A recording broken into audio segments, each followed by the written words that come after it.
Nirvishesha Shunyavadi Paschachadesha Tarane. Om Namo Bhagavate Vasudevaya.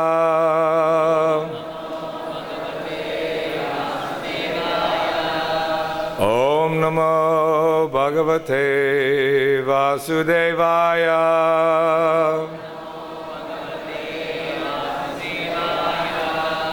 Om Namo Bhagavate Vasudevaya.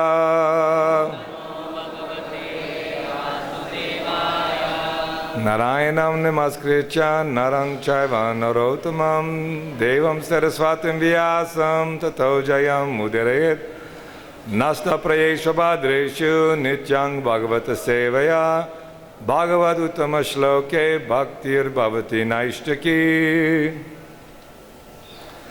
So reading Śrīmad Bhāgavatam, Canto 5, Chapter 13, Rahugana converses with Jad Bharata, text number 24. This text is in prose, so we'll just go right to word for word.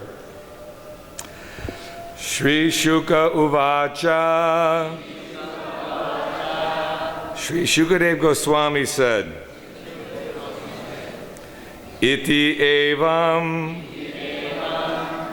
in this way, Uttara Mata, O Maharaj Parikshit, son of Mother Uttara, Sa, that Brahmana, Vai, indeed, Brahmana Rishi Sutta, Jad Bharata, the son of a highly educated Brahmana. Sindhu Pataye, unto the king of the province of Sindhu. Atmasa Tattvam, the actual constitutional position of the soul. Vigana Yataha, although insulting Jad Bharata. Para Anubhava, who is very exalted in spiritual realization. Parama Karunikataya, by his quality of being very kind to the fallen souls. Upadishya, instructing. Rahuganena, by King Rahugana. Sakarunam, piteously. Abhivandita Charana, whose lotus feet were worshipped. Apurna Arnavaha Iva, like the full ocean. Nibitra, completely silenced. Karana, of the senses. Urmi, the waves. Ashaya, possessing a heart in which. Dharanim, the earth. Imam, this. Vichachara, continued to roam. Translation and purport by His Divine Grace, A.C. Bhaktivedanta Swami Srila Prabhupada ki. Srila Shukadev Goswami continued, My dear king, O son of Mother Uttara, there were some waves of dissatisfaction in the mind of Jad Bharata due to his being insulted by King Rahugana, who made him carry his palanquin. But Jad Bharata neglected this. In his heart again became calm and quiet like an ocean. Although King Rahugana had insulted him, he was a great Paramahamsa. Being a Vaishnava, he was naturally very kind-hearted, and he therefore told the king about the constitutional position of the soul. He then forgot the insult. King Rahugana pitifully begged pardon at his lotus feet. After this, he began to wander all over the earth, just as before. Purport. In Śrīmad Bhāgavatam 3:25-21, Kapila Dev describes the symptoms of great personalities. Titikshava karunika suhrida sarvadehinam. A saintly devotee is certainly very tolerant. He is a friend of all living entities. He does not create enemies within the world. A pure devotee has all the qualities of a sadhu. Jad Bharata is an example of this. Due to the material body, his senses were certainly agitated when he was insulted by King Rahugana. But later, due to the king's humble submission, Jad Bharata excused him. It is the duty of everyone desiring to return to Godhead to become submissive like King Rahugana and beg pardon of Vaishnavas one may have offended. Vaishnavas are generally very kind-hearted. Therefore, if one immediately submits himself at the lotus feet of a Vaishnava, one is immediately cleared of offensive reactions. If one does not do so, the reactions will remain and the results will not be very palatable.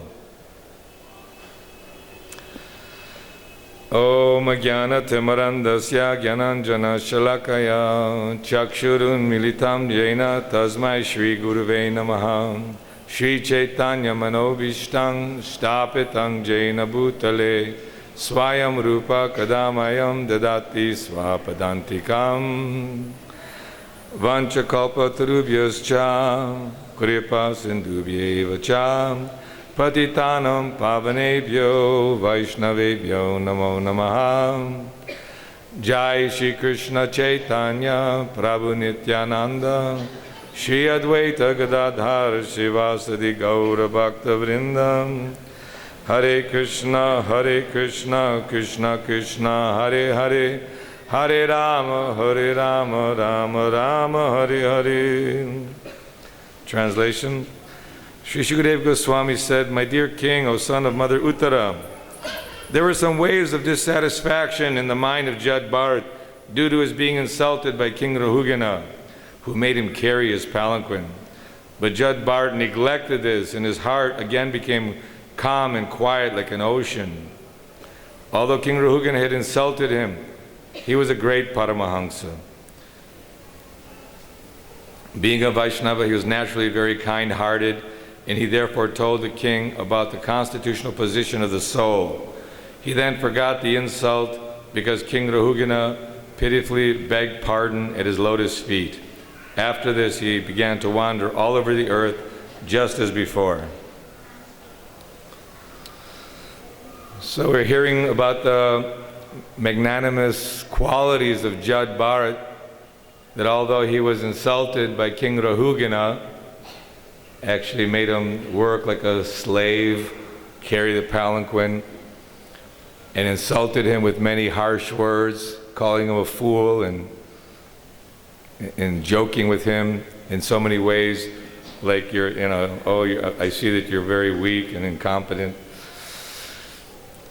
So although Jad Bharata was feeling the insult of King Rahugana, the difference between him being a Paramahamsa, a great sadhu, is that he neglected, or he just kicked aside those feelings of insult or anger. It takes some people a little longer to get overcome. Sometimes, someone may anger for whatever reason, because we all have ego, false ego, because real ego means we're Krishna conscious, that we're actually identifying ourselves as a servant of Krishna, and being a servant of Krishna, like the Goswamis, they're friends to all living beings. They're very merciful. Titikshava karunika suhrida sarvadehinam ajata shatrava santa sadhava sadhabhushanam. Lord Kapila Dev is talking that a Vaishnava is very tolerant, titikshava, very merciful, karunika, and suhrida sarvadehinam, he's a friend to all living entities. So despite the fact that someone insulted him and belittled him and pretty much imprisoned him to carry this palanquin, still he gave him the highest benediction. He gave him knowledge of the absolute truth. He freed him from the cycle of birth and death, from all suffering. It's like, what a reward, what a blessing. So this is the causeless mercy. Sometimes that one verse, Brahmanda Brahmite Kona Bhagyavan Jeev Guru Krishna Prasade Pai Bhakti Lata Bij, that we're wandering throughout the universe, various species of life, sometimes as demigods. We heard a few days ago how even demigods are not as fortunate because there's so much opportunity, so much material opulence. Who can resist if you have gold and comfortable, beautiful home, how many different kind of vehicles and all the toys and beautiful women around? The mind starts thinking, yes, I can enjoy in this place, but it's all an illusion, it's all temporary, flickering. I know many, many wealthy people who are very unhappy. Some even commit suicide, because although the illusion may appear for some time, it very quickly goes away. The Goswamis were very powerful, very wealthy, very influential, but they kicked off so-called aristocracy, so-called association with mundane personalities, and the so-called opportunity to enjoy in this temporary world, and led the life of mendicants, surrendered to Krishna, and feeling great love and compassion for the fallen conditioned souls. Even Shivananda Sain gave mercy to the dog. But everyone is struggling in this world, from the highest planet down to the lowest planet. So the comfort, you might think, well, I want to become a demigod, live a longer life and enjoy.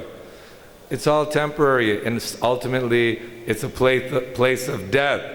So human life is very rare and a great opportunity, and one who's Bhagyavan, very fortunate. He has the opportunity to meet or associate with a sadhu.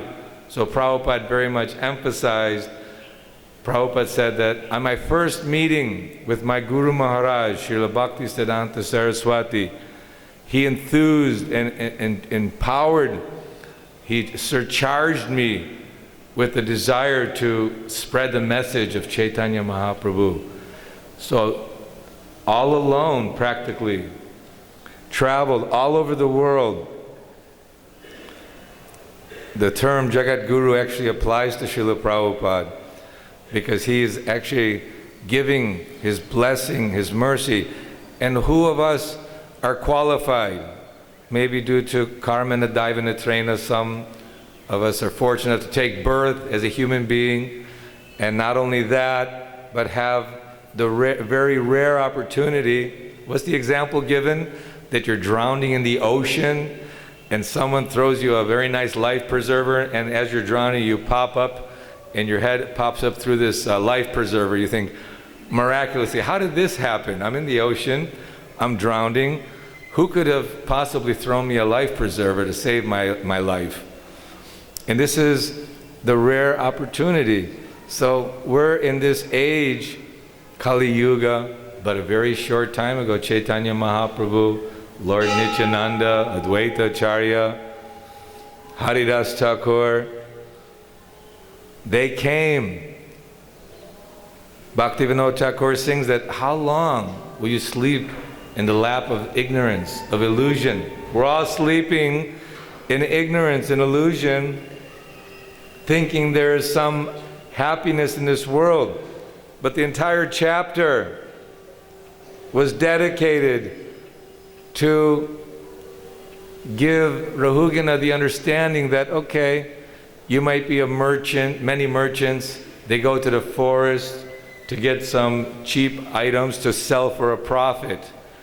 But the enjoyment of wealth and family life is like climbing a very, very big mountain, and you don't have proper footwear, and there are thorns and small pebbles all along the path.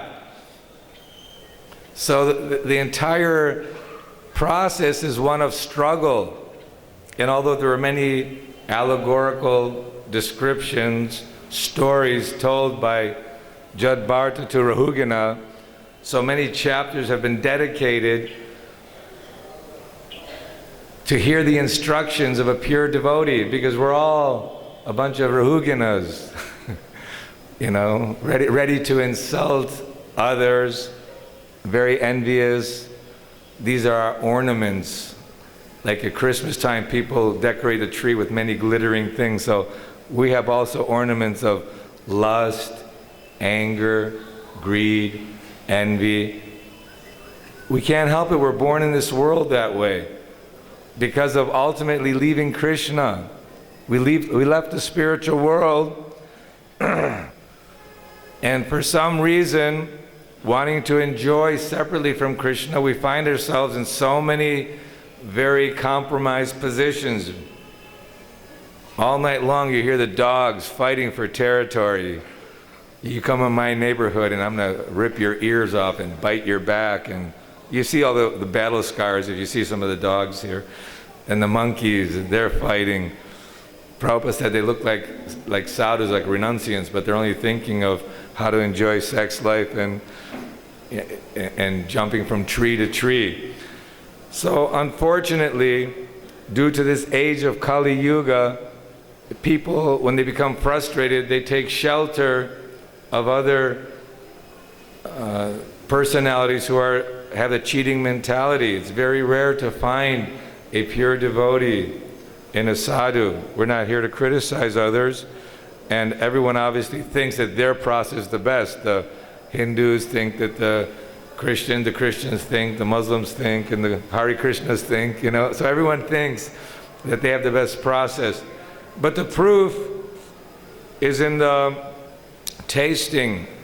And by this, we can see, we have the examples of the Goswamis hearing Bhāgavatam and repeatedly, uninterruptedly chanting the holy name of the Lord and associating only with sadhus.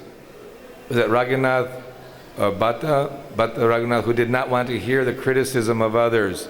If you have something bad to say about others, you know, he just would go away immediately. So association is very important, that we get good association and that we don't waste our time, our very valuable lives, in taking the association of those who are critical of other Vaishnavas and who have nothing good to say. Better they say nothing at all. So we're very fortunate to hear Jad Bharata, and because of Rahugana's attitude, that he was feeling very begging pardon and genuinely and honestly feeling bad about hurting the feelings, not hurting the feelings, but insulting the Paramahansa Jad Bharata, he immediately jumped down from his palanquin and took shelter. So there may be many disagreements even amongst ourselves. We're all aspiring to become devotees of the Lord. trying to assist Srila Prabhupada in spreading the mission of Krishna consciousness. So when these disturbances do come, we have to actually get free from the anger.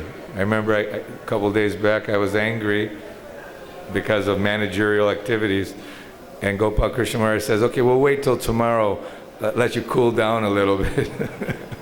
So I says, yes, these things work, that the words of the sadhu are words of, you know, genuine compassion and interest, not that we're simply looking how to exploit one another. We want to actually try to advance in spiritual life.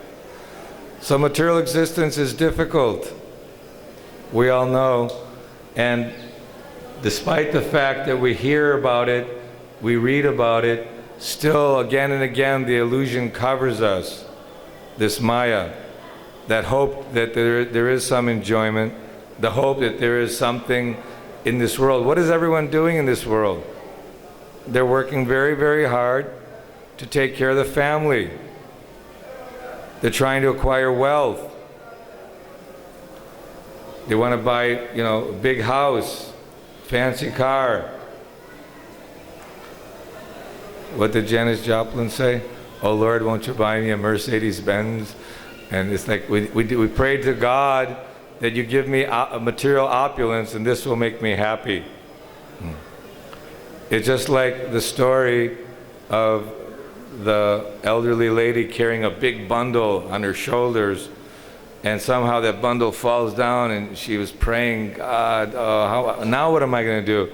So the Lord appeared.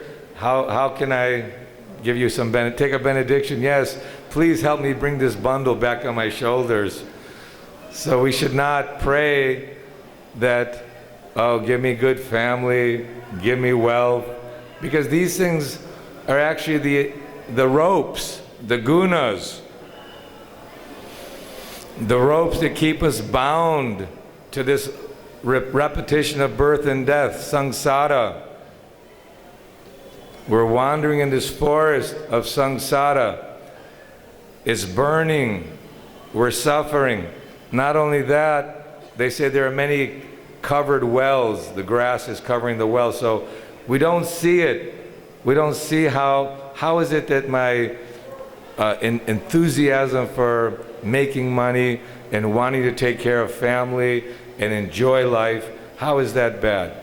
It's the covering, the illusion, because it's like a well. If you fall into a dark, damp well in the forest, nobody's there to help you, you're doomed.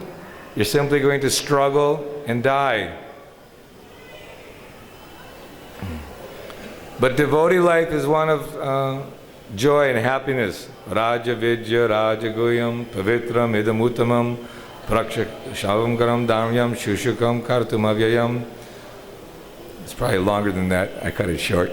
But this knowledge is the king of education, the most secret of all secrets, the purest knowledge, the perfection of religion. It is everlasting, joyfully performed. And this is Krishna speaking in Bhagavad Gita, giving us, God himself is giving us this supreme knowledge. I've instructed the same knowledge to the sun god millions of years ago. And Arjuna questioning, how is that possible? You're my contemporary. That you've existed in the past, you're existing now, we continue to exist in the future. It's not a matter of just belief, but we see from Dehinosmin yata dehe komarang yo vinangjara tata dehantara praptir dhiras tatra namuyati. One who is dhira, who is fixed, he can see that the body is changing. That young, that young, beautiful body that was jumping and running here and there, that youthful body that had vigor, vitality, then all of a sudden it starts getting old, start losing your hair, the skin slackens, the teeth fall out, everything smells really bad. And you start thinking, oh, it's all rotting away, it's all decomposing, ready to go back to the earth. So this is birth. and then we're illusioned. We work hard, then old age, disease, and death. And the cycle goes on repeatedly. And everybody, since time immemorial, has been trying to make that really nice castle at the sea beach. But the waves keep coming in and destroying however beautiful big castle we might have. So we want to make a nice castle here, Krishna Balaram temple. We're trying to, Prabhupada is very proud and very happy. Sridham Mayapur, Vrindavan, having temples all over the world, but especially here in Ramanreti, where Krishna, Balaram, the cowherd boys, Mother Yashoda, lifting of Govardhan Hill, all the different pastimes of Krishna, all the activities of love exchange between the gopas, the gopis, giving us a picture of the spiritual world. When you want to travel, you look at a tour guide book, you want to see pictures. Oh, you want to go to the Bahamas, you see crystal clear water, palm trees, island, people enjoying. So we're having pictures of Jai Radha Madhava Kunja Bihari, Gopi Jana Vallabha Giri Bharadhari, Yashoda Nandana, Braja Jana Vandana. So Krishna, with his mother and father, Yashoda and Nanda, Shri Radhika and all the gopis, and Madhu Mangal and all the friends of Krishna, they've all come. How wonderful. Krishna, God, he doesn't have to do anything, but out of his kindness, like a father, he'll go to any extreme to help his son or daughter. You see, I know a friend that his son was very difficult, and then he got seriously injured. So all his wealth, all his time, all his energy for years and years to help his son just to recover and have a productive, meaningful life.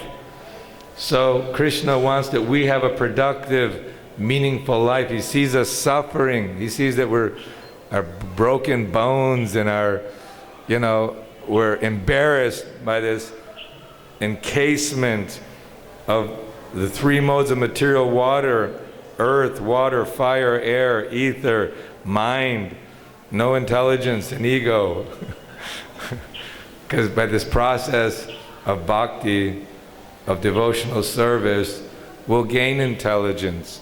Because real intelligence means that even though anger comes, lust comes, envy comes, we use our God-given intelligence to actually understand that these are ropes, these are degradations, these are things which bring us down and force us to stay imprisoned in material life.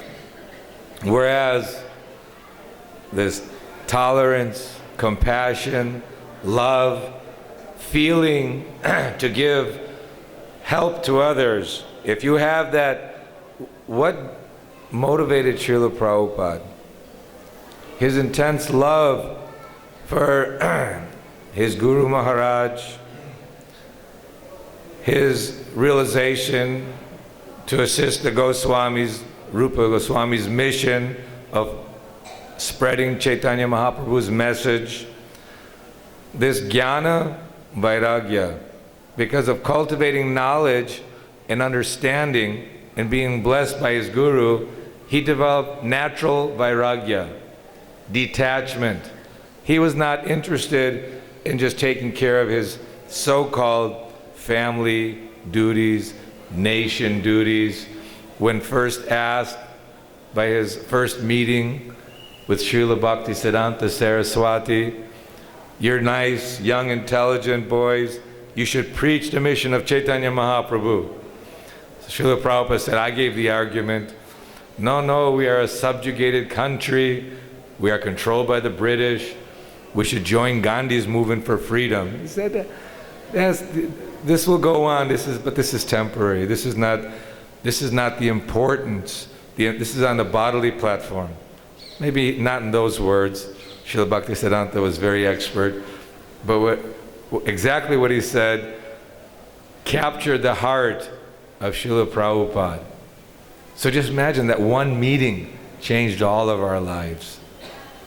Because at that point, Srila Prabhupada felt that I should have surrendered immediately to the mission of my Guru Maharaj. But I thought, I'm a family man. I have my new son, Vrindavan, and another.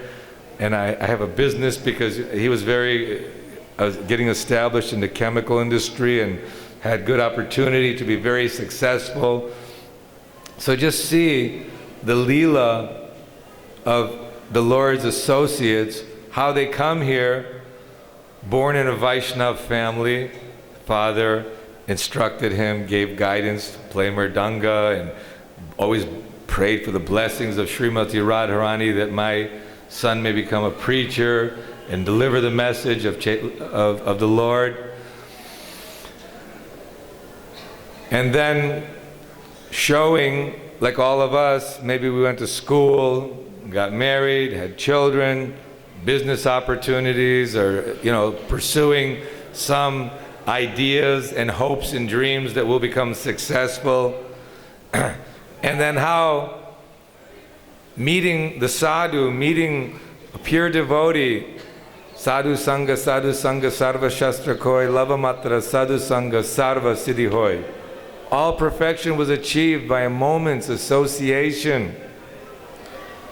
So we're having Prabhupada's association, we're hearing his lectures, we're hearing from his followers and devotees, we're reading his books, and we're trying to serve his mission.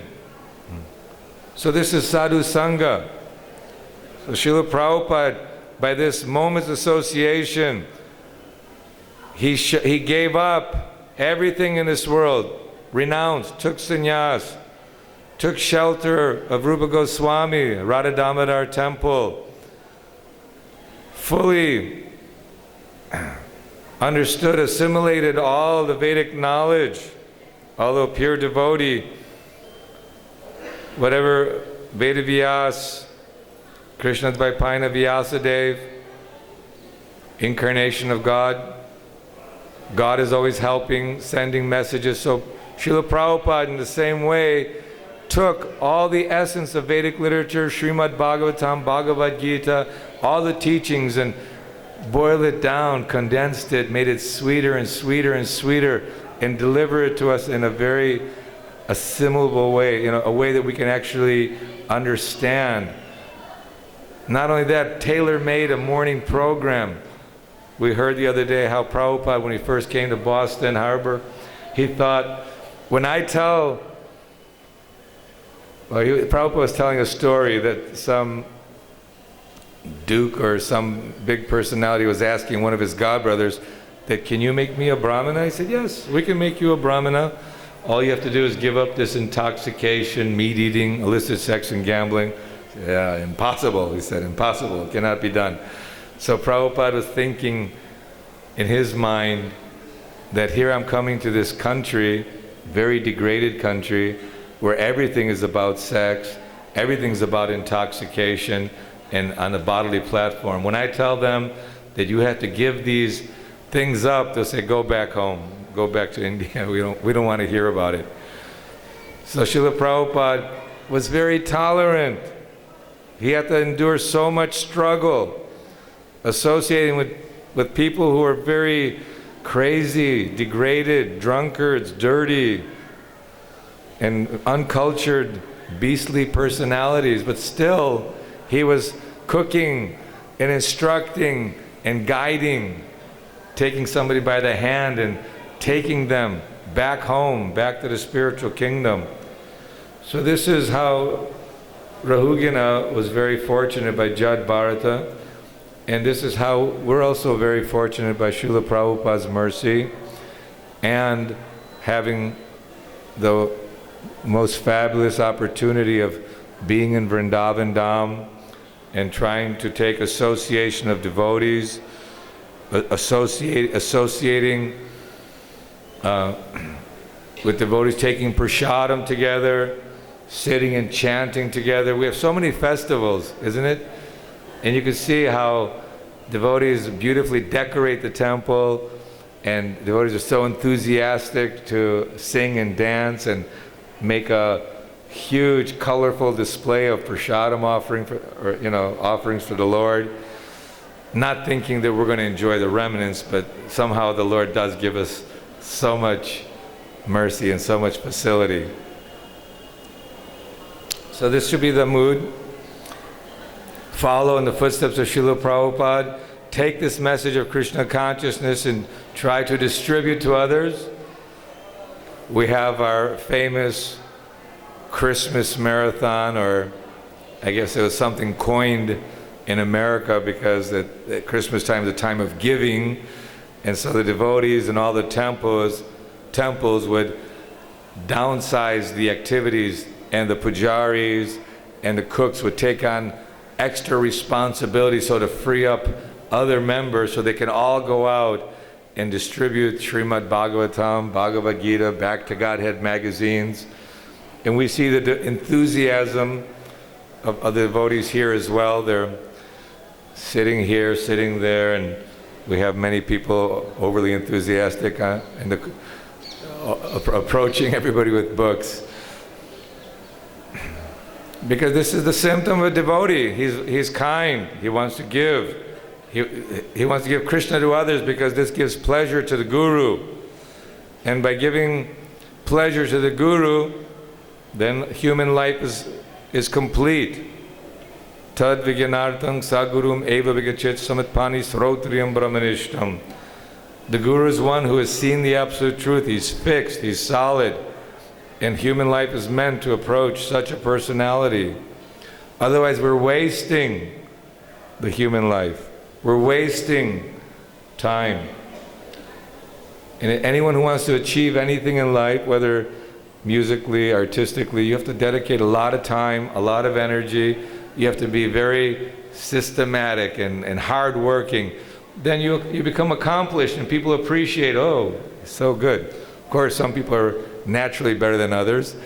But it's spiritual life, of course the mercy can come.